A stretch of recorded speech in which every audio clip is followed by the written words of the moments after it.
안녕하세요. 원페이지 성경연구원 김광호 목사입니다. 원페이지 성경연구원은 언어 인지 코칭학 원리로 성경을 읽어서 바른 신앙생활, 확신 있는 신앙생활을 하기 위한 모임입니다.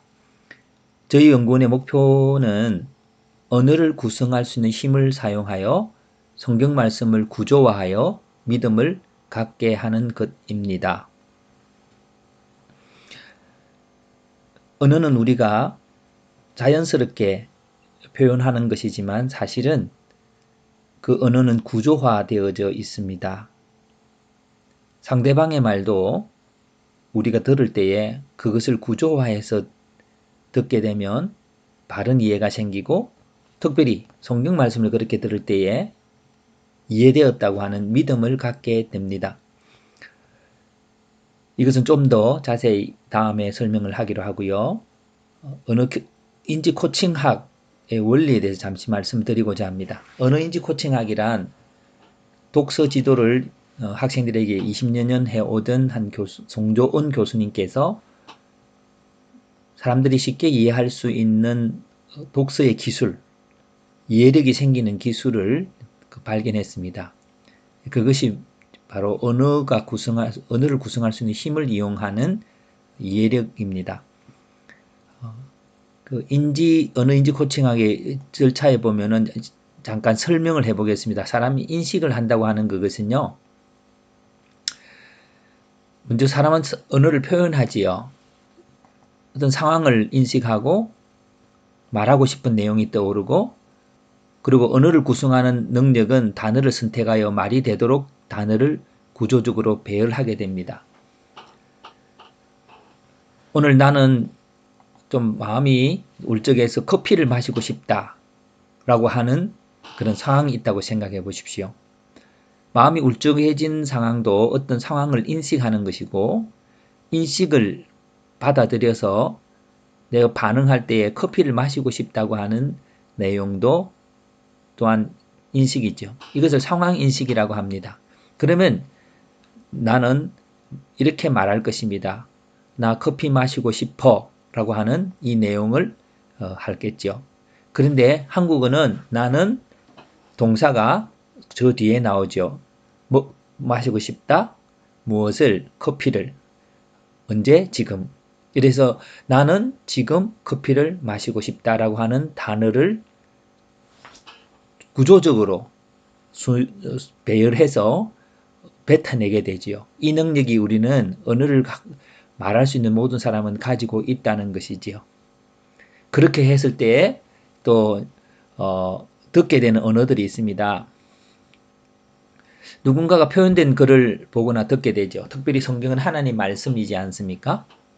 근데 그 하나님의 말씀을 우리가 들을 때에 마치 우리가 언어를 만들 때에 주어와 동사, 목적어, 또 시점 이런 것들을 딱 순수에 맞게끔 배열해서 말을 뱉는 것처럼 들을 때도 그렇게 들어야 우리 뇌가 쉽게 이해할 수 있다는 것이지요. 그래서 표현된 글을 구조적으로 배열해 보는 것입니다. 그래서 언어를 구성하는 능력으로 글을 구조적으로 재구성을 해 봅니다. 그러면 말하고자 하는 내용을 찾게 된다는 것이죠. 그래서 이 앞에 있는 표현된 언어가 이렇게 구조 형식이 있습니다. 이 구조 형식은 이렇게 주어를 찾고 동사를 찾고 목적어를 찾고 시제를 찾고 이렇게 해서 아주 짧은 순간이지만 우리 뇌는 내가 상황을 그렇게 글을 만들어서 뱉어내는 그런 구조를 구조할 수 있는 능력이 언어 능력이지요. 그래서 언어인지 코칭학은 좀 많은 원리가 있습니다만 단순하게는 언어의 구성 능력을 사용해서 인지력을 높인다라고 말할 수 있겠습니다. 자, 그러면 오늘 우리는 늘 하나님 말씀인 성경을 읽고 있습니다. 성경 읽기의 목표가 무엇인지요? 우리는 교회를 다니면서 하나님 뜻을 성경을 읽습니다. 언어를 누군가가 해놓았던 언어를 내가 나의 것으로 이해하는 과정이죠. 그래서 단어를 구조적으로 배열하여 언어를 구성하는 능력을 이용하여 성경을 읽습니다. 그것은 조금 이따 보여드릴 텐데요. 우리가 역시 그 사람이 어떤 말을 하였든 그 뇌가 그 말을 뱉어내는 과정과 똑같이 주어를 찾고 동사를 찾고 목적을 찾는 그런 과정으로 재배열을 해보는 것입니다. 그러면 이해가 쉬워집니다. 이해된 본문을 요약하고 구조적으로 패턴화하여 하나님의 뜻을 찾습니다. 우리가 누군가를 이해할 때 그저 이해가 됩니다. 그렇지만 사실은 이해가 되어졌다고 할 때는 그걸 사실 풀면은 구조적으로 패턴화 되어져서 이해되어진 것을 볼 수가 있습니다. 그래서 구조적으로 패턴화를 하면 그 전체 그림을 쉽게 볼 수 있죠. 어떤 주제를 중심으로 쉽게 전체를 그림을 그리면은 이해할 수 있고, 그래서 하나님 뜻을 쉽게 찾을 수가 있는 것이죠. 그러나 하나님의 뜻은 이해한다고만 되는 게 아니라 상황에도 적용을 해가야 됩니다. 상황 또한 우리가 처음에 뭔가의 상황이 있을 것입니다. 그 상황의 여러 요소 중에서도 나에게 가장 필요한 요소들을 뽑아서, 그리고 내가 거기에 대한 해석을 해서 언어로 뱉어내는 그런 과정이 있는 것처럼 오늘 우리의 상황도 하나님 말씀과 다르게 펼쳐져 가고 있습니다. 그래서 이 하나님 말씀을 우리 상황에 적용하기 위해서는 상황을 구조적으로 해석해야 될 필요가 있습니다. 그래서 성경에서 그 본문이 구조적으로 갖고 있는 패턴화의 모습과 상황이 갖고 있는 구조적인 패턴화의 모습들을 일치시켜야 바로 하나님의 뜻을 적용할 수가 있습니다. 그래서 성경에는 하나님의 말씀을 생명의 말씀을 떡에 비유하셨죠. 그러나 그 떡은 우리가 먹는 떡이 아니었지만 사람들은 그것을 우리가 먹는 떡을 주시는 예수님으로 착각을 했습니다. 그러나 예수님은 그 사건을, 오병이의 사건을 가지고 자신이 생명의 떡이 어떤 존재인지를 비유적이면서도 또 구체적으로 적용을 하시고 해석하고 있습니다. 이처럼 하나님 말씀은 해석되어져야 되고 또 상황 또한 해석되어져야 되고 그 해석은 구조적으로 할 때에 잘 일치시킬 수가 있다는 것입니다. 이것 또한 성경 말씀을 풀어가면서 경험해 볼 때에 이렇게 해서 이해가 되어지는 거구나 하는 것을 알 수 있을 것입니다. 자, 그러면 성경 읽기 예를 우리 함께 보겠습니다. 하나님 말씀을요, 이렇게 에베소서로 잡았습니다. 에베소서에 이 일을 어떻게 이제 우리가 잘 읽을 수 있을까요? 우선 에베소 4장 13절부터 16절까지 한번 읽어보시면 우리가 이해가 됩니다. 우리가 예수님처럼 자라나야 되겠구나. 예, 그것으로 충분할 것입니다. 그러나 이걸 좀 더 이렇게 구조적으로 분석을 해 나가면서 읽게 되어지면 더 깊은 감동이 몰아치게 됩니다. 우선 13절 먼저 우리가 한번 풀어보겠습니다.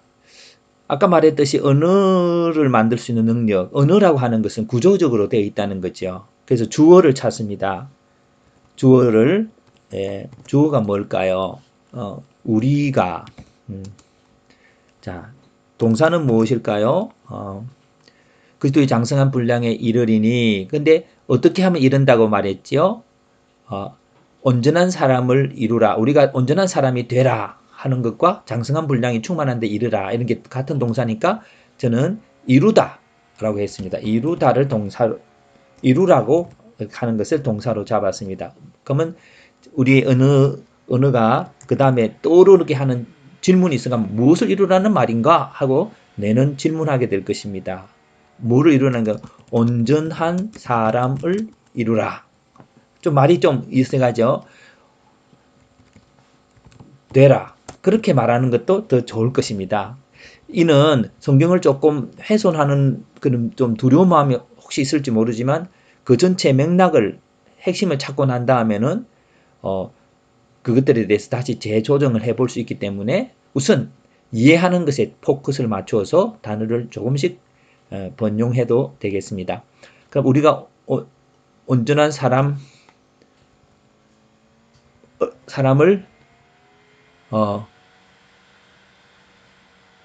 우리가 온전한 사람이 되자라고 할까요? 네. 그러니까 온전한 사람이 무엇일까요? 온전한 사람이란 하나님의 아들을 믿는 것과 아는 것에 하나가 된 온전한 사람이 되자. 그렇게 볼 수가 있겠습니다. 그래서 온전한 사람이 된다는 것과 장성한 분량이 충만한 데 이른다고 하는 것을 같은 의미지만 요약을 위해서 조금 중복되는 것들은 제외했습니다. 14절을 역시 이것도 언어가 만들어내는 능력으로 주어를 찾고 동사를 찾고 또 단어 문장 구성을 위해서 머리가 생각나는 대로 쭉 따라가면 됩니다. 이는 우리가 인언을 보면서 이제 그 충만한 데까지 이루어야 될 그 이유에 대해서 말하죠. 그래서 이는 우리가 어린아이가 되지 아니하여 사람의 속임수와 간사한 유혹에 빠져 온갖 교훈의 풍조에 밀려 요동하지 않게 하려 함이라. 그 이유는 그렇게 온전한 사람이 되어져야 할 이유는 는이 주어져. 온전한 사람이 되어야 할 이유는 이다이죠. 무엇이 어떤 이유일까요? 어떤 이유일까요? 이유는 요동하지 않기 위함이다. 요동하기 위함이죠. 그러면 요동되는 게 어디에 요동되는 걸까요? 자연적으로 떠오르죠. 사람의 속임수와 유혹과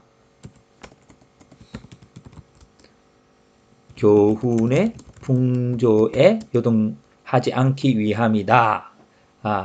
그러니까 그렇게 이제 볼 수 있습니다. 어린아이가 되지 아니하여, 그러니까 여기는 이제 온전한 사람이 되어야 하는 것이 포함하고 이해가 되어지니까 이렇게 볼 수가 있겠습니다.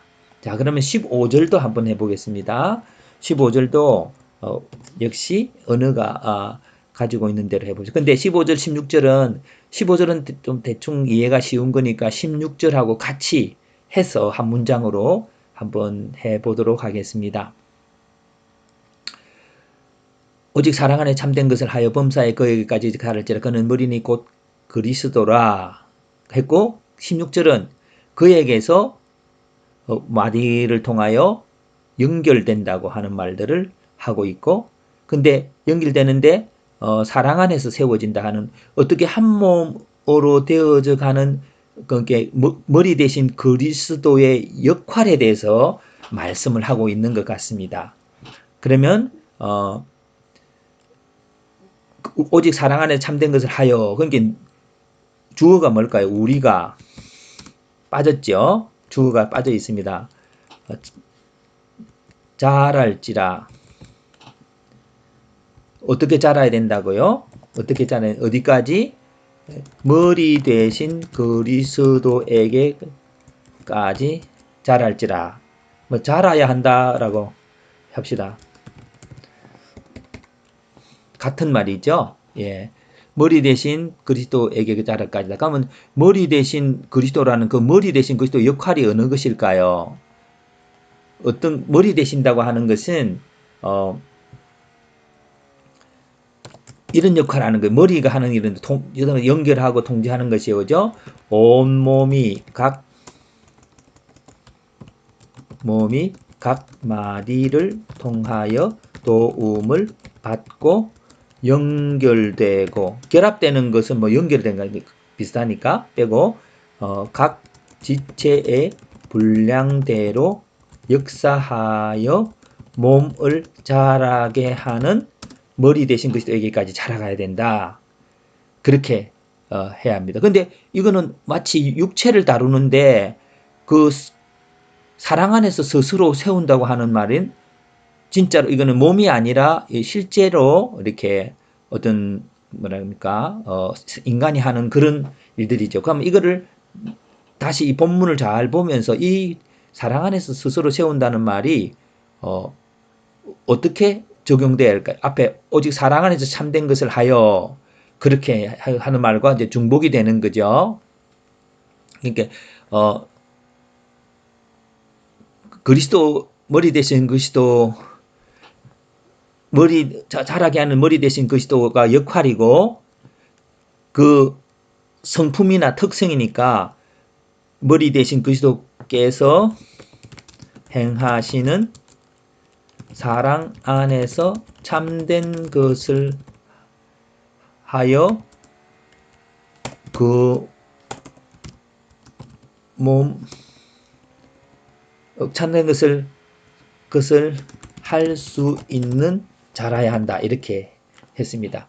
근데 여기 보면은 이제 그에게 잘한다 그렇게 볼 수 있겠고요.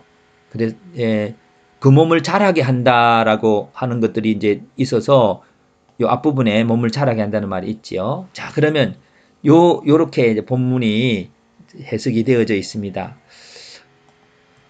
그럼 요거를 다시 이제 그 한 문장으로 요약을 해야 됩니다. 왜냐하면 우리가 읽은 것은 13절부터 16절까지 전체를 읽었기 때문에 이 전체를 바로 이해하는 것이 필요합니다.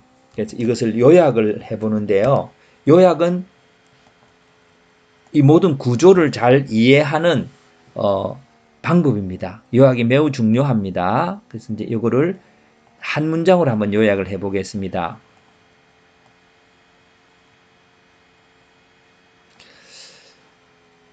이 한 문장으로 요약을 해보는데요. 그러면 이제 여기 이제 요 문장과 이 문장과 이 문장의 관계를 한번 살펴봅니다. 이 구조를 하나의 구조로 만들 때에 쉽게 이해되기 때문입니다. 그러면 우리가 하나님 아들 믿는 것과 아는 것이 하나가 된 온전한 사람이 되자라고 했고요. 그럼 온전한 사람은 어떤 사람이냐면 요동하지 않는 사람이고요. 근데 요동하지 않는 건데 하나님의 아들인 예수님을 믿는 그리스도죠. 이 하나님의 아들인 그리스도가 행하고 있는 것이 이 부분이라는 거죠. 그래서 저는 요거를 하나를 할 때에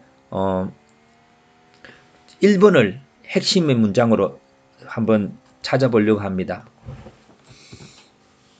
이거를 가지고 우리가 하나님의 아들을 믿는 것과 아는 것이 하나가 된 하나님의 아들을 믿는 것과 아는 것에 하나가 되려면 어떻게 해야 되냐면은 예수님이 어떤 모습을 하는 건가 보는 거죠. 그러면 이거를 이제 제가 요 밑에다가 넣을 수 있죠. 그래서 이렇게 한번 넣어봅니다. 번호가 좀 헷갈리긴 합니다만은 우리가 온몸이 연결되고 각 지체의 분량대로 역사하여 몸을 자라게 하는 머리 대신 그리스도께서 행하시는 사랑 안에서 참된 것을 할 수 있는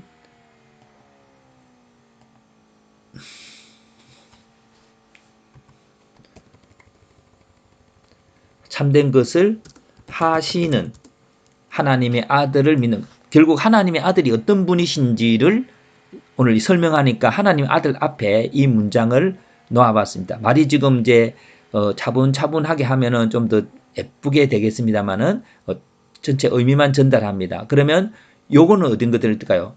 온전한 사람이 되어야 할 이유에 대해서는 이건 목적이죠. 그 배경이 돼요. 배경. 그래서 요렇게 한번 넣어봤습니다.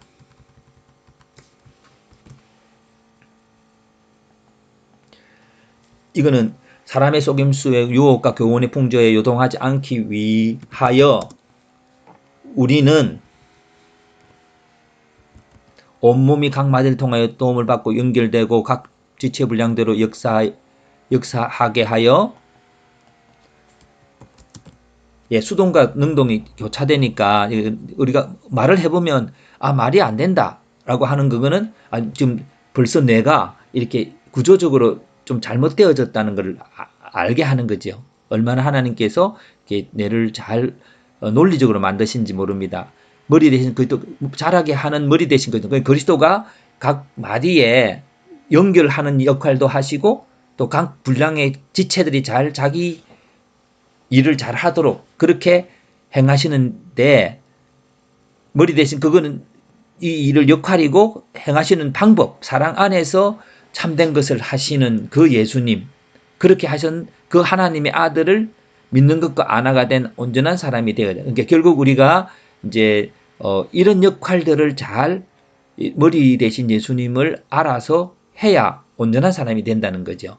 자, 이게 이제 진짜 그 핵심되는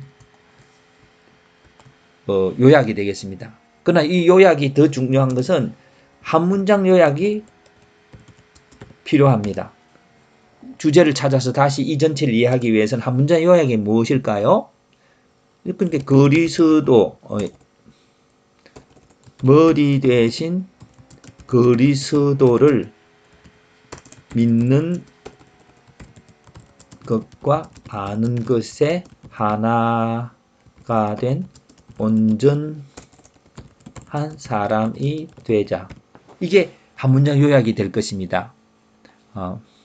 그러면 한 문장 요약이 딱 되어지면 이 전체를 우리가 한번 쭉 이미 구조적으로 분석했기 때문에 요것은 내 배경이었구나. 이것은 이 어떤 그 배경에 그래서 그렇고 이거는 여기서부터 여기까지는 머리 대신 예수님이 하시는 일이구나. 그리고 그럼 하는 방법들은 사랑 안에서 참된 것을 하시는 역할이구나. 그러면 그런 일을 하시는데 우리는 그렇지 하지 않기 때문에 믿는 것과 안 하는 것에 하나가 되어야 되는 거구나. 하나가 된다는 것은 이렇게 머리가 하는 역할들을 서로가 이렇게 각 마디가 연결되도록 하는 그런 일들을 그렇게 해야 하는 거구나. 뭐 그렇게 이제 전체가 구조되어 있기 때문에 머리 대신 그리스도를 믿는 것과 하나가 된 온전한 사람이 되자고 했다면 여기서 우리가 이제 주제를 만들 수 있습니다. 이 주제는 문장을 명사형으로 만드는 거죠.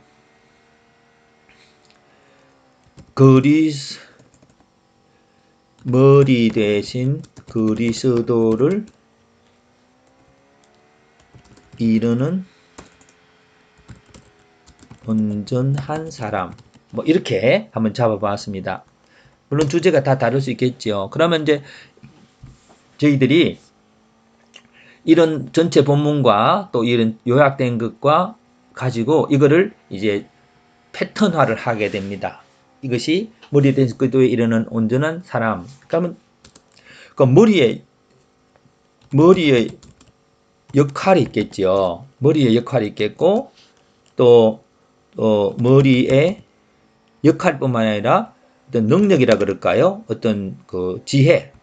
여기는 사랑 안에 참된 것을 한다니까 머리에 어떤 능력, 어떤 있어서 역할이 이루어지는 거니까요. 능력이 있는 거고요. 그리고 나서는 이제 그 오늘 예수님께서 오늘 본문 말씀에 우리가 그런 일이 되어져야 되기 때문에 온전한 사람의 특징 이게 이제 요게 있고요. 그래 온전한 사람의 특징에 대해서 요 세 가지로만 한번 분석해. 머리의 역할을 무엇이냐면은 이게 그 몸을 자라게 한다. 근데 몸을 자라게 하는 건데 각 마디를 통하여 도움을 받게 한다. 연결한다. 각 지체가 자기의 분량대로 역사하게 한다.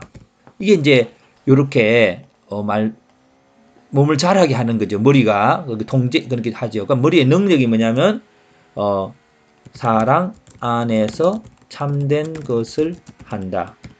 그렇죠. 그러면 온전한 성도의 사람이라고 해도 성도의 특징이라 그럴까요? 성도의 특징. 온전한 성도의 특징은 바로 머리 대신 그리스도에게 이르는 자.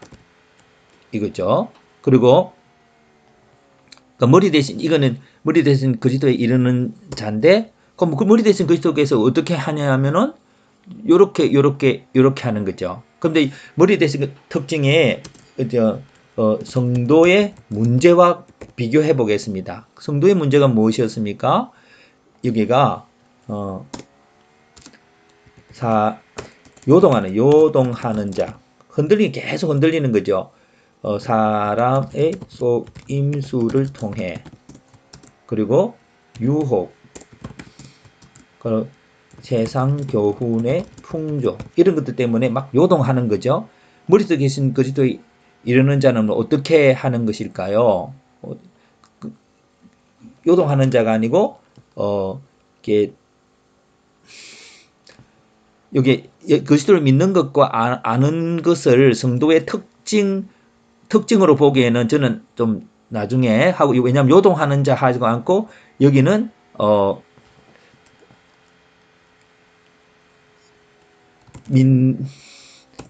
하나님의 아들을 믿는 것과 아는 것의 하나가 된 자.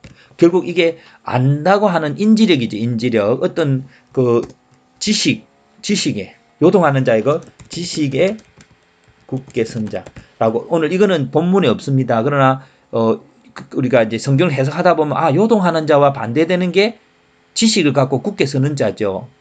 왜냐하면 여기는 지식이 없기 때문에 흔들릴 수가 있지 않겠습니까? 그렇게 하고 그 다음에 이제 온전한 성도의 특징이 있고, 그 다음에 온전한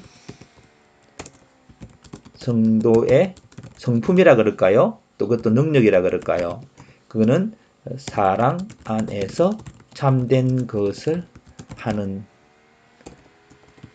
사랑 안에서 참된 것을 하면은 거기서 이제 머리 대신 그리스도가 될 수가 있다는 거죠. 자, 오늘 이렇게 풀면은 다른 사람들은 또 이렇게 좀 이해하기 어려울지 몰라도 본인은 잘 이렇게 분석해 나가는 가운데서 이해를 할 수 있습니다. 이거를 좀 더 이제 이 모든 것에서 무미건조한 패턴이 될 수 있습니다. 내 마음에 그렇지, 그렇게 옳은 소리야, 그렇게 할 수 있지만 우리가 이것을 언어를 사용해서 계속 느껴지도록, 언어를 우리가 어떤 영화나 스토리, 안 그러면 소설, 무슨 글이라도 스쳐 지나가면 내게 어떤 감동이라는 게, 감각이 일어납니다. 그 감각이 일어날 수 있는 시간까지 우리가 어떤 것을 요약하고 정리해 나갈 때에 그 감동이 일어나게 되는데요. 이것을 해석이라고 해보았습니다. 해석은 위에 패턴화된 부분들을 글로 써보는 작업입니다. 우리는 머리 대신 그리스도에게 이르러야 합니다. 예. 왜냐면 이렇게 뭐 뻔히 내가 다 한 것 같이 알겠지만은 이렇게 써볼 때에 또 말이 안 될 때가 있어요. 그 말이 안 됐다는 거는 이 뭔가 구조가 잘못되었다거나 또 그런 걸 통해서 다시 이해하게 되는 과정이 됩니다. 그만큼 언어를 사용할 수 있는 능력이 탁월한 거죠. 구조화하는 능력이 하나님께서 우리에게 주신 것입니다. 머리의 역할은 온몸을 자라게 하는 것입니다. 각 마디들이 서로 연결하고 도와주고, 그리고 각 지체가 자기의 일을 잘 하도록 합니다. 이 머리 역할이죠. 근데 그렇게 하기 위해서 머리는 사랑 안에서 참된 것을 하여야 합니다. 사랑 안에서 열함하는 거죠. 이처럼 온전한 성도가 되는 것은 머리 대신 그리스도에게 이르는 것입니다. 우리는 요동하는 자입니다. 세상의 속임수나 유혹과 풍조에 우리의 믿음이 흔들립니다. 어떻게 하면 흔들리지 않고 어린 아이가 되지 않고 온전해질까요? 그것은 하나님의 아들을 믿는 것과 아는 것에 하나가 되어야 합니다. 곧 믿음을 고백한 그 지식에 온전한 삶을 살아야 할 것입니다. 여기서 이제 이런 부분들은 본문에 없습니다. 그러면 항상 저는 이런 부분들 괄호를 칩니다. 내 말이다. 그 비슷한 말이 틀린 말일 수도 있고 해석을 다를 수 있고 또 앞에 또 다른 부분에도 그런 어떤 것이 있습니다. 그렇게 하고 할 수 있으면 본문이 말하는 것만 말하도록 그렇게 그러면 하나님을 어린 아이와 온전한 자 장성한 자의 차이는 사랑 안에서 참된 것을 하는 그 차이입니다. 예. 그리고 또 저 말을 또 붙이죠. 우리가 예수님의 십자가 사랑을 할 수 있는 차이입니다. 이렇게 이제 차이, 어쨌든 글을 쓰다 보면은 다른 사람은 몰라도 나는 떠오릅니다. 떠오르고 내가 갖고 있는 모든 지식들이 첨가가 되어서 이 사실을 하게 됩니다. 그렇다면은 이렇게 분석을 하고 나면은 여기서 이제 아까 말했듯이 어떤 감동이라 그럴까? 해석, 인식, 뭔가를 우리가 상황이나 보면 어떤 거기서 떠오르는 인식이 존재하는 것처럼 이게서 어떤 나 자신의 다른 어떤 주제들이 있습니다. 저는 주제를 다시 한 번 더 그렇게 하게 되는데요. 그 인식은 여기서 내가 무엇일까 하고 생각을 해볼 때에 저는 이런 생각해 봤습니다. 예수님의 리더십이라고 하는 단어로 한번 바꾸어 볼 수 있었습니다. 그 말은 머리 대신 분은 리더십이죠. 근데 리더십이란 어떤 역할을 하는 것인가 할 때에 리더십의 역할은요. 아까 말했듯이 이 부분에서 이렇게 볼 수 있습니다. 그 전체 몸을 자라게 하는 것이죠. 예. 리더십의 성품은요. 이렇게 또 볼 수 있습니다. 물론 이렇게 자세하게 이렇게 세세하게 볼 수 있지만요. 결국 이제 리더십, 예수님의 리더십, 어린아이와 같은 리더십들은요. 계속 걷는질 있고요. 이게 리더십에 있어서 장애 요인 이런 것들이 요런 것들이 되겠죠. 요동하는 거죠. 이렇게 어떤 원칙이 없이 이렇게 가는 것이죠. 예. 이런 식으로 이제 어쨌든 해다 보면은 리더십이라고 하는 그 주제가 뚜렷하게 부각이 되어지면서 각자에게 필요한 어떤 구체적인 삶까지 느껴집니다. 그래서 이제 해석 2가 되면은요, 여기서 나 자신의 리더십의 구체적인 상황이 떠오르며 그 리더십의 문제들이 생각납니다. 이것은 우리의 뇌가 할 수 있는 능력이고 또한 성령님이 이거를 도우십니다. 그리고 우리가 이런 문제들을 진지하게 주님께 나아갈 때에 나아가서 구해야 또 성령님이 이렇게 깨닫게 해 주실 것입니다. 그래서 지금 다시 정리를 한번 해보겠습니다. 우리가 본문을 어떻게 했냐면은 우리가 언어를 만들어내는 순서대로 하나씩 풀었을 때에 그거를 다시 하나로 구조적으로 맞추어서 한 문장이 되게 했습니다. 언어가 된다고 하는 구조적이어야만 언어가 될 수 있기 때문이죠.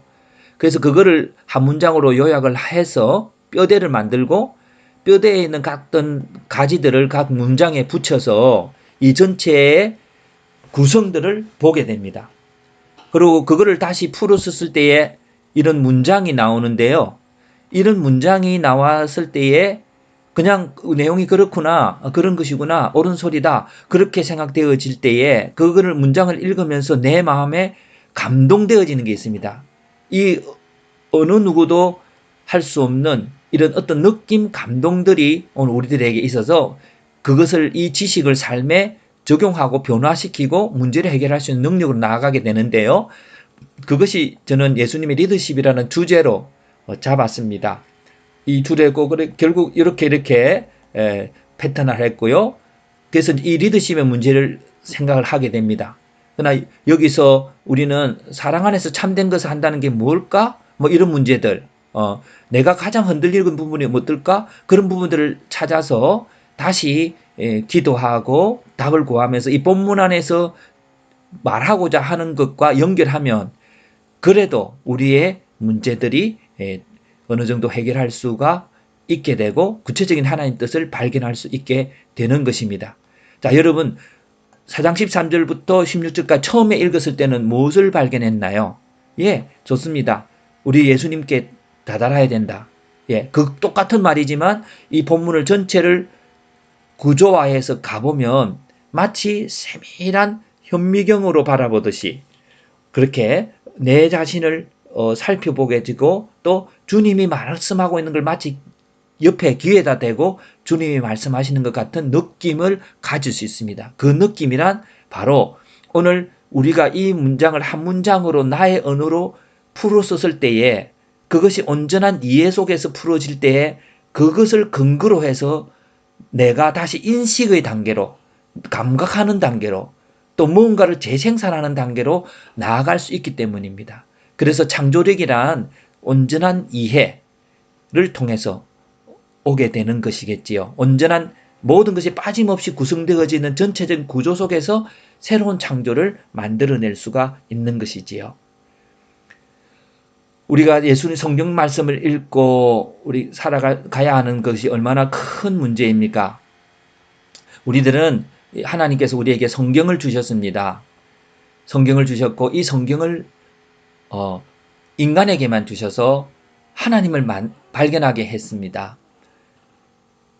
성경을 오랫동안 우리가 사랑하고 읽고 있지만 이렇게 꼼꼼하게 살펴서 오늘 주어진 하나님의 말씀을 삶에 올바로 적용해서 승리하는 성도들 되시기를 바랍니다.